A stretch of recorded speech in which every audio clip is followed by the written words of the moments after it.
Imagine this. You're trapped 100 feet underwater in complete darkness with no diving equipment, no oxygen tank, and you can't even swim. Most people would be dead in minutes, but one man survived for 60 hours, and what happened next will blow your mind. This isn't fiction. This isn't a movie. It actually happened. And it's about to make you question everything you thought you knew about human survival. But before I tell you how he survived, let me ask you this. Can you hold your breath for even 1 minute? Try it right now. I'll wait. Couldn't do it? Don't worry, most people can't. Now imagine doing that. Not for 1 minute, not for 10 minutes, but for 2.5 days. Meet Harrison Okene from Nigeria, a cook who became the most unlikely survivor in maritime history. May 26, 2013, started like any other day for Harrison. He was working on a tugboat with 11 other crew members, heading out to help a stranded oil tanker in the Gulf of Guinea. Little did he know, in just a few hours, he'd be the only one left alive, and his survival story would defy every law of nature. At 4:30 in the morning, disaster struck. Picture this. You're doing your job, everything's normal, and suddenly, boom! A massive wave as tall as a 3-story building comes crashing down. The tugboat doesn't just rock, it flips completely upside down. Chaos, pure chaos. 11 men trapped in locked cabins, locked to prevent pirate attacks. But locks that keep pirates out also keep you in.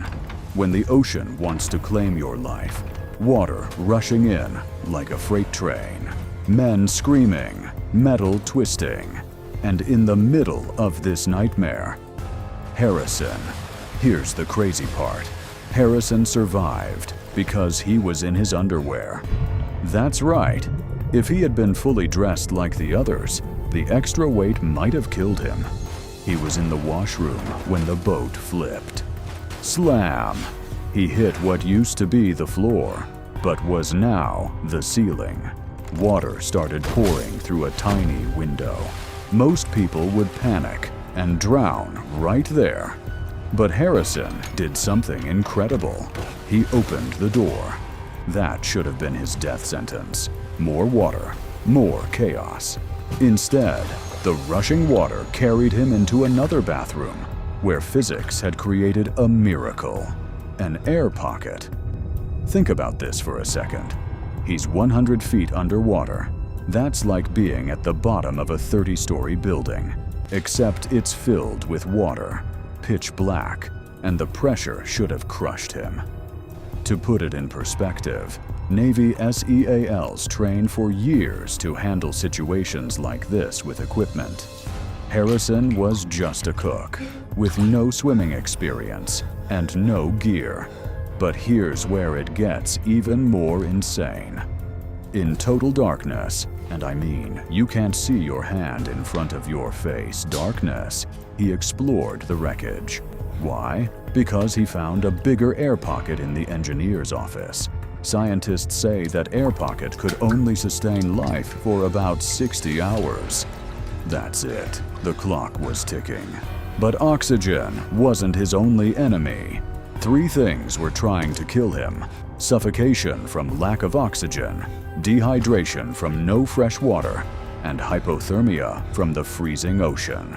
Most people would die from any one of these.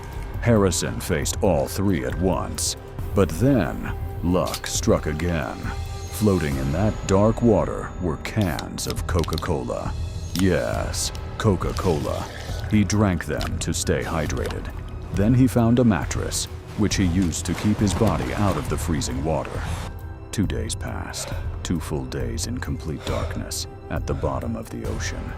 His oxygen was almost gone, his body shutting down, and he had given up hope. When suddenly, he heard something. Knock, knock, knock.